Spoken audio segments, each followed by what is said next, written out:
ku soo dhawaada wararkii ugu dambeeyay ee ka dhaca Soomaaliya iyo caalamka. Qodobada aad ku daawan doontaan wararkeena waxaa kamid ah maamulka gobolka Gede ee hoos yimaada dawladda federaalka Soomaaliya oo shaaca ka qaaday in maamulka gobolka Gede uu yahay mid laga maamulo dawlad goboleedka Jubbaland sharci ahaan uu haysto madaxweynaha Jubbaland. heshiis hor u dhac ah oo laga gaaray xiisadii ka taagneed magaalada Beledweyne ee xarunta gobolka Hiiraan kadib markii lagu guuleystay in ciidamadii gadoodsanaa laga saaray magaalada Beledweyne ee xarunta gobolkaas. maamulka Somaliland oo soo bandhigay ciidamo iyo saraakiil ka soo goostay maamulka Puntland ballanqaad adagna u sameeyay iyo ciidamada dawladda Soomaaliya oo weerar culus kula wareegay saldhigyo ay ku sugnaayeen Al-Shabaab oo ku yaala gobolka Shabeellaha Hoose iyo saraakiil ka tirsan ciidanka dawladda Soomaaliya oo soo bandhigay khasaaraha xoog leh ee lagu gaarsiiyay Al-Shabaab. intaasi daawadayaal waxay ahaayeen qodobadii ugu waaweynaa wararkeena imikiyaadna u diyaar garooba daawashada iyagii oo inta ka dhameystiran. waa 29 bisha 8 sanada 2021 haddii ay tahay markii kugu horreysay oo soo booqatay channelkeena ha ilaawina subscribe tiraadid kadibna aad furatid calaamada gambaleelka si ay kuu soo gaaraan wararkii ugu dambeeyay ee ka dhaca Soomaaliya iyo caalamka.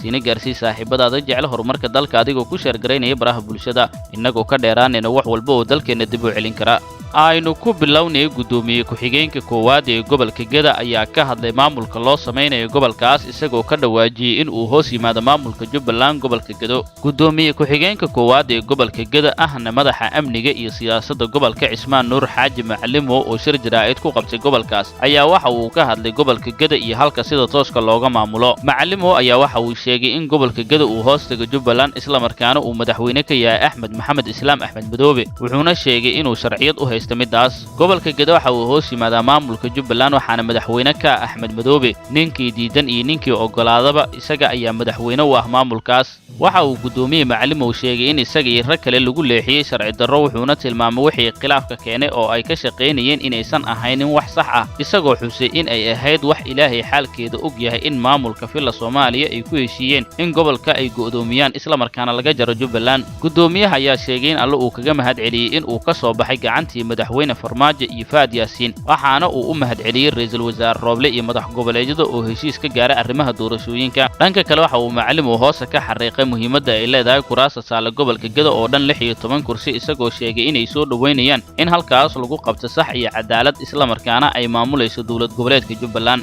gobolka Geda ayaa si adag waxa ugu loolamay madaxweynaha dawladda Soomaaliya iyo sidoo kale madaxweynaha dawlad goboleedka Jubbaland waxaana maamulkii hore ee gobolkaas ka arrimin jiray isla markaana deegaan ahaan markii horeba ku raacay dawlad goboleedka Jubbaland meesha ka saaray dawladda federaalka Soomaaliya kadib markii ciidamo ka tirsan militariga iyo booliiska Soomaaliya lagu daabulo halkaas. waxaana jiray in dagaalo dhowr ah oo soo laabtay gobolkaas ay ku dhexmareen wasiirkii hore ee amniga maamulka Jubbaland iyo sidoo kale ciidamo ka amar qaatay dawladda federaalka Soomaaliya oo halkaas la geeyay. xilligan maamul ahaan dawladda Soomaaliya ayaa gacanta ku haysa gobolka Gedo waxaase doorashada halkaas ka dhacaysa maamulkeeda la hoos geeyay Axmed Madoobe. xilligan maamulka ka jira gobolka Geda ee hoos yimaada dawladda federaalka Soomaaliya si adag ay u diidan yihiin in Axmed Madoobe uu maamulo doorashada halkaas ka dhacaysa. hadalka ka soo baxay gudoomiye ku-xigeenka koowaad ee gobolka Geda isla markaana xilligan ku aadan in maamulkaas uu hoos yimaado Jubbaland ayaa waxay noqon kartaa mid kale oo dib u dhac mar kale ku keeni karta doorashada xildhibaanada baarlamaanka Soomaaliya ka soo galay gobolka Geda isla markaana la qorsheeyay in lagu qabto degmada Garbaharre ee xarunta gobolka Geda. waxaana jira in diidmo adag ay la kulmayaan guddiga doorashooyinka ee dawlad goboleedka Jubbaland isla markaana ku howlan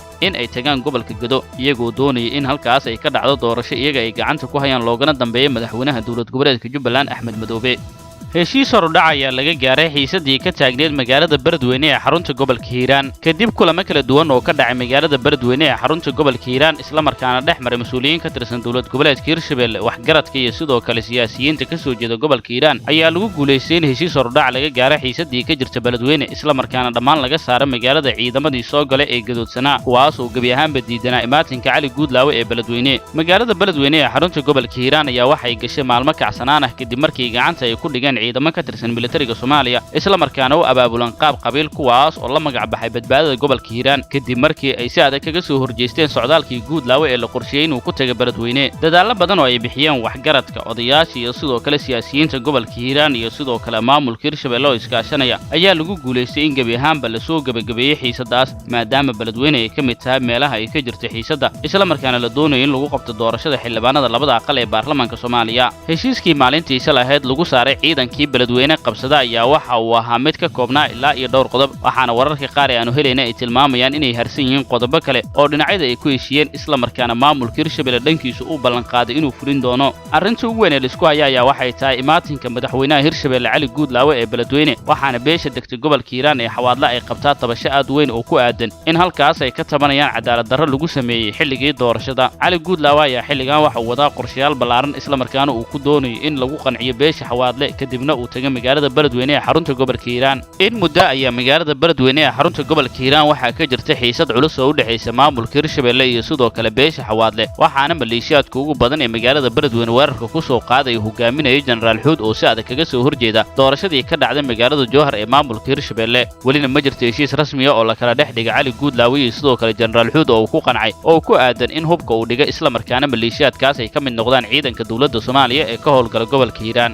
maamulka Somaliland ayaa soo bandhigay ciidamo iyo saraakiil ka soo goostay maamulka Puntland maamulka iskiisa ugu dhawaaqay madax bannaanida ee Somaliland ayaa waxay gobolka Sanaag ku soo bandhigeen ciidamo ka soo goostay maamul goboleedka Soomaaliyeed ee Puntland ciidamadan oo ka soo jeeda deegaanka baran iyo sidoo kale deegaano kale ee bariga gobolka Sanaag ayaa waxa ay ku hubaysan yihiin qoryaha culus iyo kuwa fudfudud ciidamada ka soo goostay maamulka Puntland ee ku soo biiray Somaliland ayaa isugu jira saraakiil kala duwan waxaana tiradooda ay gaaraysaa 35 askari ciidamadan ayaa hore kaga tirsanaa ciidanka difaaca dawlad goboleedka Puntland waxaana ay Somaliland ka codsadeen in ay ka helaan xaq la mid ah midka ciidamada Somaliland ee ku sugan gobolka Sanaag saraakiil ka tirsan ciidankan ayaa sheegay in ay tababar ku soo qaateen xerada Xorgoble ee magaalada Qardho ayna ugu dambeyntii ka soo goosteen oo ay ku soo biireen dhanka Somaliland waxa ay sheegeen in ay jiraan ciidamo kale oo ku soo dabajira isla markaana maalmaha soo aadan ku soo biiri doona Somaliland iyadoona fariin u diray dhammaan ciidamada Puntland ee ku sugan magaalooyinka baran iyo sidoo kale guud ahaan gobolka Sanaag saraakiil ka tirsan ciidanka Somaliland oo goobta ka hadlay ayaa dhankooda waxay soo dhaweeyeen ciidanka waxayna sheegeen in sida ugu dhaqsiyaha badan gacanta Somaliland ay ugu soo celin doonaan magaalada baran iyo sidoo kale deegaano kale oo maamulka Puntland xilligan gacanta ugu jira dhowr jeer ayaa sidaan oo kale ciidamada maamulka Somaliland waxay soo bandhigeen ciidamo kale oo ka soo goostay dhanka maamulka Puntland sidoo kale Puntland iyana waxay dhowr goor soo bandhigtay ciidamo ka soo goostay dhanka Somaliland isla markaana isku soo dhiibay dhinaca maamulka Puntland bandhigada ay sameynayaan labada maamul ayaa ciidamada lagu soo bandhigay iyo saraakiisha waxay yihiin kuwa wata hub culus iyo mid fudud waxaana jira dagaalo dhowr oo meelaha qaar ku dhex maray meelaha qaarna xilligan waa meesha la isku hayo isla markaana isku horfadhiyaan ciidamada kala taabacsan Somaliland iyo Puntland maamulada Somaliland iyo Puntland ayaa waxa ka dhaxeeya muran xoogan oo ku saleysan dhinaca xuduudda dhulka waxaana jirta dhul badan oo xilligan ay isku haystaan labada maamul mid kastana waxa uu sheeganayaa isaga in uu leeyahay milkiyadda dhulkaas muranka ka dhaxaloosan labada maamul ee Somaliland iyo Puntland ayaa soo taagnaa muddo aad u dheer waxaana labada maamul ay yihiin kuwa xal ka gaari la dhulka ballaaran ee xilligan la isku haysto ugu dambeynna ciidamada dawladda Soomaaliya ayaa weerar culus ku qaaday xarumo ay lahaayeen al-shabaab oo ku yaala gobolka Shabeellaha Hoose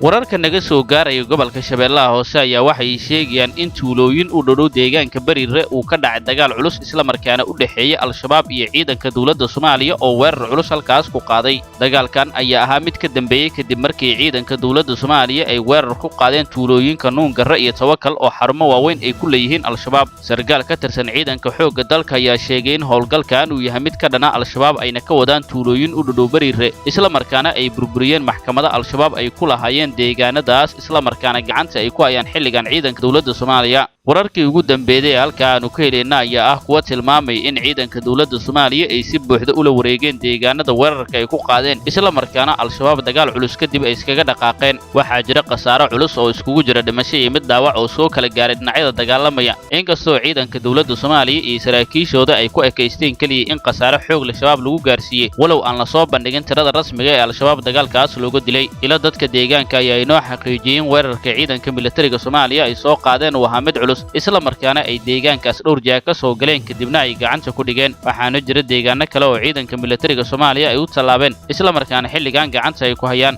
sidaan oo kale dhowr jeer ayaa ciidanka militariga Soomaaliya waxay weerar ku ekeeyeen xarumo al-shabaab ay ku leeyihiin gobolka Shabeellaha Hoose xarumahaas oo isugu jiray saldhigyo iyo sidoo kale maxkamado ay leeyihiin waxaana halkaas lagu burburiyay goobihii ciidanka militariga Soomaaliya ay gacanta ku dhigeen isla markaana dagaalka looga qabsada al-shabaab waxaa jira deegaano dhowr oo ciidanka militariga Soomaaliya ay dib kaga soo laabteen kadib markii markii halkaas ay ku burburiyeen xarumihii ku yaalay al-shabaabna ay ku howlgeli jireen xilligan lama oga ciidanka dawladda Soomaaliya inay dib kaga soo laaban doonaan Nuungarre iyo Tawakal oo ah deegaano dagaalo culus ay ku qaadeen isla markaana al-shabaab dagaal looga saaray balse saraakiisha ciidanka militariga Soomaaliya oo si hordhac kaga hadlay ayaa sheegay inaysan dib kaga soo laaban doonin maadaama ay sheegeen halkaas ay ahayd meel al-shabaab ay weerar ka soo qorsheeyaan ayna ku soo qaadaan deegaanka Bariire ee gobolka Shabeellaha Hoose intaasina daawadayaal waxaa ku dhan warkii aad ka daawanayseen janaalka waad ku maasantiin la socodkii la saanqaadka warkeena